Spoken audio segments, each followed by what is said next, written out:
دہلی کے ایوان غالب میں مجلس تحفظ شریعت اسلامی ہند اور ایران کلچرل ہاؤس نئی دہلی اور خدام العلماء ویلفیئر فاؤنڈیشن نئی دہلی کی جانب سے خصوصی پروگرام منعقد ہوا۔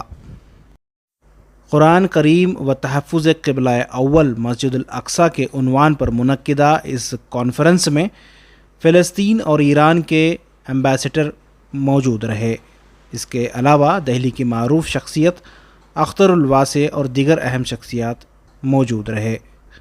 اس موقع پر خدام العلماء کے صدر حفیظ اللہ شریف نے بھی اپنے خیالات کا اظہار کیا۔ یہ ایسی کتاب ہے متقی اور پرہیزگاروں کے لیے، فلاح اور بہبودی کے لیے اللہ نے اتارا ہے، صرف مسلمانوں کے لیے نہیں، ساری قوم کے لیے جو متقی ہو اور پرہیزگار ہو۔ بہرکیف وہ تو اللہ تعالیٰ نے اس کا ذمہ لیا ہے قرآن پاک کے تحفظ کے لیے۔ آج الحمدللہ سارے دنیا میں حفاظ موجود ہیں، ان کے سینے میں کلام ہے، تا قیامت تک رہے گا، کوئی نہ مٹائے گا نہ مٹا سکتا ہے۔ بہرکیف آج جو فکر ہماری یہاں پر ہوئی ہے اس ماہ مبارک رمضان میں، جو ہے مسجد اقصی جو پہلا قبلہ کہلاتا ہے، میں نے 1978 سے پڑھ رہا ہوں کالج میں کتابوں میں فلسطین کا مسئلہ، نہ کبھی حل ہو رہا ہے نہ کل حل ہو جائے۔ 1967 سے لے کے اب تک 50 پر 4 بار اٹیک ہوئے فلسطین، یہ بڑی افسوس کی بات ہے، لیکن ہم محسوس ضرور کرتے ہیں، احساس نہیں کرتے۔ یہ جو معاملہ ہے محسوس اور احساس کے درمیان کا ہے۔ ہم محسوس کر لیتے ہیں فلسطین میں تکلیف، مصیبت، بمباری، اٹیک، ہمیں احساس کہاں آتا ہے؟ یہ پہلا قبلہ ہے جسے ہم بھول بیٹھے ہیں۔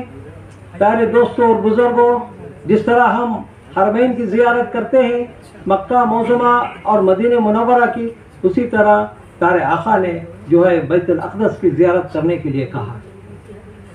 مسجد اقصی کے لیے قرآن نے کہا ہے، یہ بڑا معتبر مقام ہے جسے ہم بھول بیٹھے ہیں۔ آج دنیا میں کم از کم 400 سے لے کے 500 ملین مسجدیں ہیں۔ یہ امام کے حساب سے ہم دیکھا جائے تو 500 ملین سے زیادہ آج یہ روح زمین میں ہمارے جو ہے امام ہیں، جن کے سینے میں قرآن ہے۔ البتہ قدام العلماء اماموں کے حق میں کھڑا ہے، جو اللہ کے گھر کی زیارت نہ کیے ہو ان کو زیارت کرانے کے لیے ہم اٹھ کھڑے ہیں۔ اللہ تعالیٰ پتہ نہیں کب تک یہ کام لے گا، ہم آخری سانس تک کرنے کے لیے تیار ہیں انشاءاللہ۔ بہرکیف آج کا جو موضوع ہے تحفظ مسجد اقصی، یہ پہلی بار دیکھ رہا ہوں کہ اماموں نے جم کے اس حق کی جنگ میں ساتھ دینے کا وعدہ کرا ہے، کیونکہ ہندوستان ایک ایسا مقام ہے جہاں دنیا میں سب سے زیادہ دوسرے مقام پر مساجد ہے، اور علماء دین کی کثرت سے تعداد بڑھتی جا رہی ہے۔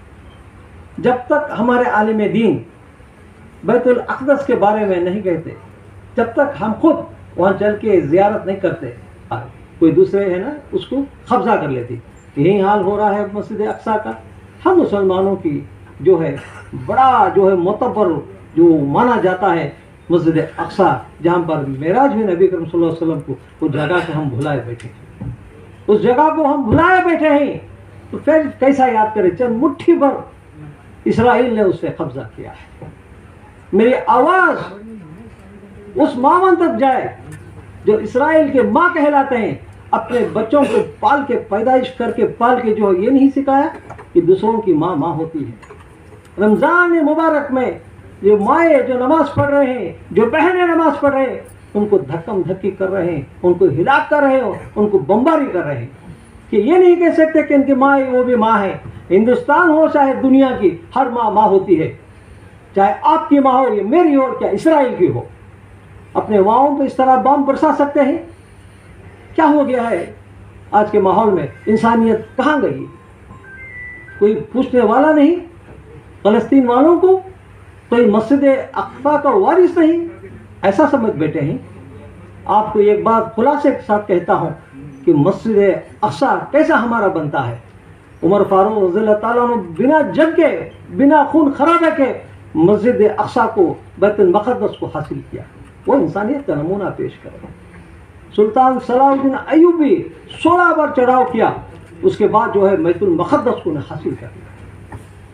لیکن آپ کو ایک ایسا راز بتاؤں گا، it is a open secret, آپ جان کے بھی انجان ہو جاتے ہیں۔ جہاں پر پیارے آقا کو معراج ہوئی، بیت الاقدس میں، بیت الاقصی میں معراج ہوئی، آپ سب جانتے ہیں۔ اس کے بعد جو ہے وہ نماز کا تحفہ لے کر آتے ہیں۔ پیارے آقا نبی کریم صلی اللہ علیہ وسلم اس مسجد اقصی میں جو ہے اللہ کے حکم سے سارے انبیاء کو جو ہے وہ خود امام بن کے، امام الانبیاء بن کے سب کو نماز پڑھاتے ہیں۔ آدم سے لے کے عیسیٰ علیہ السلام تک پیارے آقا نبی کریم صلی اللہ علیہ وسلم کے وہ مقتدی بن جاتے ہیں۔ تو پھر یہ امام کون ہوئے؟ یہ امام الانبیاء جو مصلی پہ ٹھہرتے ہیں، تو جگہ ان کی ہوگی۔ اسی کسوٹی کو آپ اماموں کو پیارے آقا نے بٹھا کے گئے ہیں۔ کیا یہ اماموں کا مقام نہیں؟ یہ سارے ہندوستان کے نہیں بلکہ ساری دنیا کے اماموں کا مقام ہے۔ وہ مسجد اقصی وہ ہمارا ہے اور ہمارا یہ رہے گا۔ تکبیر تکبیر! ہم یہاں جنگ کے لیے نہیں آئے، ہم آزادی کے لڑائی کے لڑنے نہیں آئے، ہم اپنے حق کی بات بتانے آئے ہیں۔ جہاں پر پیارے آقا نے امام الانبیاء بن کے مصلی پہ کھڑ کے نماز پڑھاتے ہیں۔ سب سے زیادہ دوسرے مقام پر مساجد ہے اور علماء دین کی کثرت سے تعداد بڑھتی جا رہی ہے۔ جب تک ہمارے عالم دین بیت الاقدس کے بارے میں نہیں کہتے، جب تک ہم خود وہاں چل کے زیارت نہیں کرتے، تو بتائیے اس کا مقام یہ رہے گا یا چھپ جائے گا؟ ہم محدود ہو گئے، ہم محدود ہو گئے بیت الاقصی کی، بیت المقدس کی زیارت کے لیے۔ ہم اور آپ کہیں بار عمرہ گئے ہیں، حج کو گئے ہیں، کیا ہم نے کبھی مسجد اقصی کی دیدار کیا ہے؟ بتائیے، آپ اپنے آپ سے سوال کیجئے، کیا وہ زیارت کے لائق نہیں؟ وہ برابر ہی لائق ہے، وہ جو ہے قبلہ اول ہے۔ ہم اب جو ہے آج طرف منہ قبلے کے، جو دوسرے بار حضور صلی اللہ علیہ وسلم کو آیت آئی، جو ہم جو ہے ہمارا قبلہ ہم کعبے کی طرف بنا لیے، رخ بدل لیے، لیکن پہلا جو قبلہ ہے کیا اس کو محدود کر سکتے ہیں؟ سجدہ تو ہم قبلے کے کرتے ہیں، لیکن مردے کو ہم قبلے اول میں دفناتے ہیں، اس کو ہم نہیں بھول سکتے۔ ہم سجدہ ضرور کرتے ہیں زمین میں، لیکن ہمارا جو رخ ہوتا ہے سجدے کا وہ قبلے کعبہ ہے۔ لیکن جو مردوں کو دفنا جاتا ہے وہ قبلے اول کی طرف ہے۔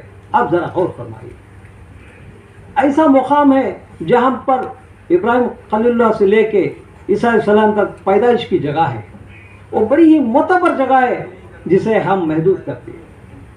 اگر ہم ایک چھوٹی مثال دیتا ہوں، ایک باپ دادا کا کوئی ایک گھر، سمجھو کہ آپ کوئی ایک پرانی حویلی آپ کو مل گئی، تو بیٹا اپنے جاب میں تھا، وہ حویلی کو دیکھ نہیں پایا، اسی طرح حویلی پرانی ہو گئی، اس کے بعد انلیگل آکوپیشن ہو جاتا ہے، اس کے بعد کوئی اس کو وارث نہیں بولے تو کیا ہوتا ہے، کوئی دوسرے ہے نا اس کو قبضہ کر لیتی۔ یہی حال ہو رہا ہے مسجد اقصی کا۔ ہم مسلمانوں کی جو ہے بڑا جو ہے معتبر جو مانا جاتا ہے مسجد اقصی، جہاں پر معراج ہوئی نبی کریم صلی اللہ علیہ وسلم کو، اس جگہ کو ہم بھلائے بیٹھے ہیں، اس جگہ کو ہم بھلائے بیٹھے ہیں، تو پھر کیسا یاد کرے؟ چند مٹھی بھر اسرائیل نے اس سے قبضہ کیا ہے۔ میری آواز اس ماں تک جائے جو اسرائیل کے ماں کہلاتے ہیں، اپنے بچوں کو پال کے پیدائش کر کے پال کے جو یہ نہیں سکھایا کہ دوسروں کی ماں ماں ہوتی ہے۔ رمضان مبارک میں جو مائیں جو نماز پڑھ رہے ہیں، جو بہنیں نماز پڑھ رہے ہیں، ان کو دھکم دھکی کر رہے ہیں، ان کو